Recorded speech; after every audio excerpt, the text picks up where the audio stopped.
অনেক স্ত্রী আছে দেখবেন স্বামীর সঙ্গে অন্য পুরুষকে কম্পেয়ার করে, তুলনা করে, যারে তোমার বন্ধু কত সুন্দর সরকারি চাকরি করে, কত টাকার মালিক, শাশুড়িকে ওইটা দেয়, শ্বশুরকে ওইটা দেয়, তার বউরে গহনা দেয়, আইফোন দেয়, বিশাল বড় বাড়ি করে দিয়েছে, সে কত স্মার্ট, আর তুমি আমারে কি দিছো?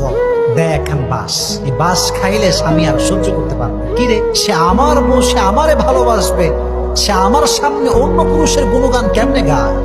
স্পষ্ট হারাম, এটা ঠিক না। রাসূল নিষেধ করেছেন যে তোমরা স্বামীর সামনে অন্য পুরুষের গুণগান গেও না, তোমরা স্বামীর সঙ্গে অন্য পুরুষকে কম্পেয়ার করো না। এটা মারাত্মক পর্যায়ের গুনাহ, এটা স্বামীর মনে আঘাত পায়, সে অনেক হার্ট ফিল করে, এটা ঠিক না। স্বামীকে মোটিভেট করেন, ভালো কাজ করতে বলেন, it's okay, there is no problem, কোনো সমস্যা নাই। কিন্তু স্বামীকে আপনি ক্রিটিসাইজ করে নিচে নামাবেন আর অন্য পুরুষকে আকাশে উঠাবেন, এটা কোনো ভালো নারীর কাজ হতে পারে